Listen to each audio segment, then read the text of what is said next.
Okay, things look a little bit different today because yesterday I had an accident and toppled over the entire bottom shelf.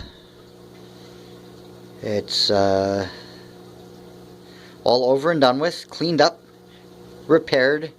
The plants, that is. The shelf, nothing broke. The shelf just toppled forward after I had repositioned it and rearranged it. Took all the plants off, moved it, put all the plants back up, and a half hour later it slowly began to lean, and I was standing right next to it and tried to block some of the stuff, and you'll see shortly when I show a close-up of the gigas.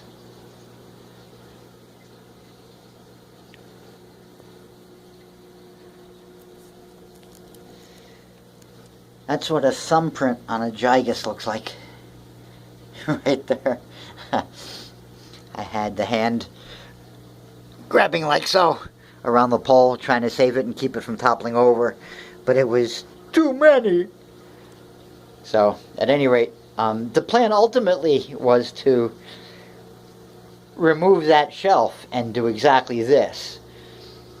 Put the slightly narrower plants that are more growing up than out on the bottom, on the floor, and then covering ultimately the shelf, and this gives the slimmest profile possible for me coming out of the wall. And ultimately I want it to resemble a living wall, which I've seen and I think are just frickin' awesome, but are beyond my budget, my materials, my tools, my supplies. This is a lot simpler, a lot easier, and it gives me visually almost the same thing, given how close I'm able to put everything now to the walls.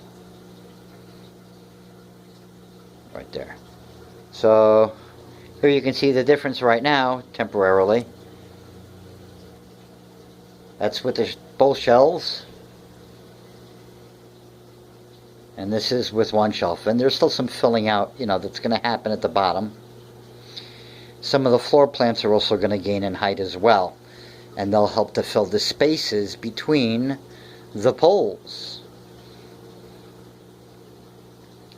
And I've prepped an extension for the gigas, which I want to briefly show and talk about. 3 rows of 3/4 inch holes, spaced about 1 inch apart on center. Drilled just with a step drill. You can still see the markings from the Sharpie. I just lay it along a piece of wood and use the wood as a straight edge and then rotate it 1 inch using a tape measure, a flexible tape measure, to mark off the inch. Here you can see the 3 lines. Really simple, nothing fancy, nothing but a piece of wood as a straight edge, a Sharpie, and a cordless drill with a step drill bit that goes up to 3/4 of an inch. Now what I did here was I sealed off the bottom with a piece of plastic lid that I cut out to fit the inner diameter. Sorry there. Shaky hands. This fits snug inside the acrylic tube, and I smeared a bead of silicone around it to hold it in place and seal it.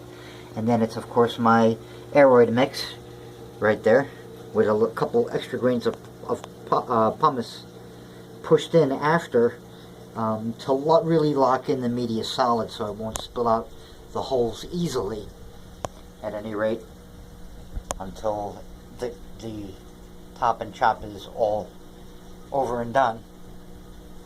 And that's going to fit, of course, all into, I already tested it, fits beautifully, nice and snug, right into this coupler here. 2.5 inch inner diameter coupler for a 2.5 inch outer diameter tube.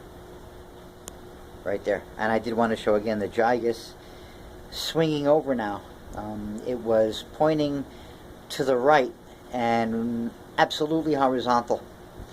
It was touching the leaf below it, in fact, almost resting on it as it elongated, and now it is at about, I want to say, between 1 and 2 o'clock.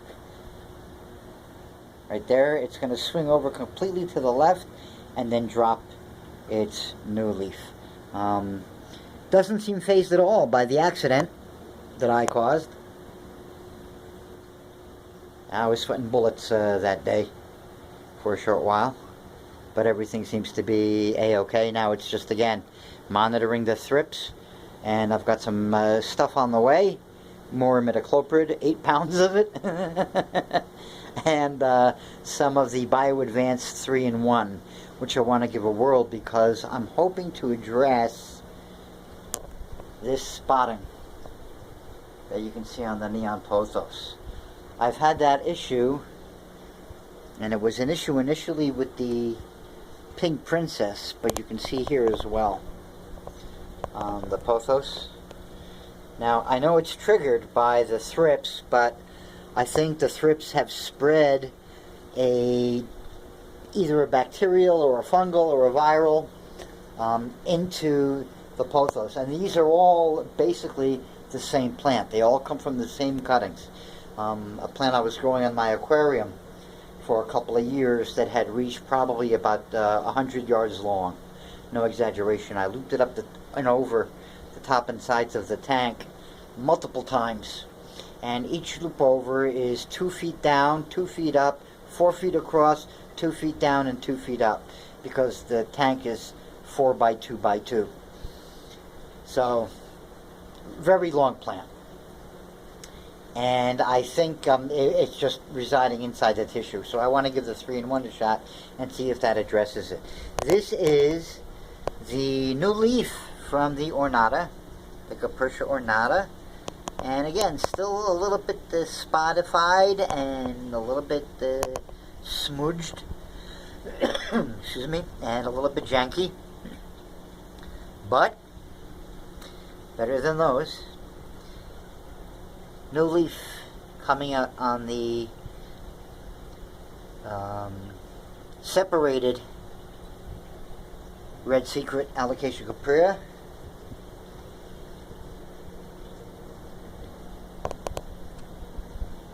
And I think that'll do it for now. I really actually like the way this corner turned out. Just ignore the garbage can.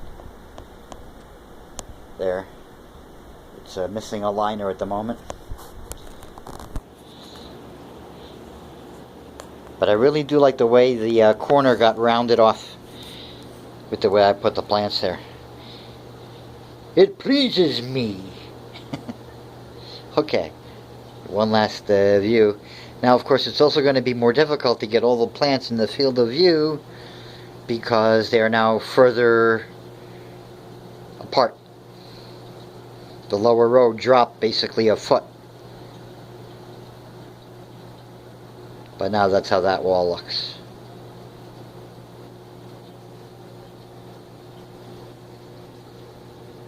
And then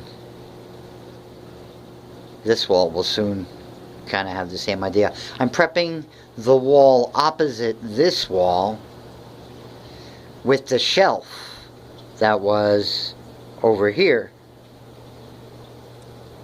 And that's going to be, I think, for just the lower plants, none of the high climbing aeroids, but things like the Scindapsus will go there, the shorter Dieffenbachias will go there, some Coleus will go there, we'll see what else will go there over time. And then we have the other quick corner, which I'm just keep playing around with this thing, repositioning stuff as time goes on. There are all the Alocasia Mellow or Milo babies. And lastly but not leastly, the pepper seedlings and the Coleus seedlings. that'll do it for now.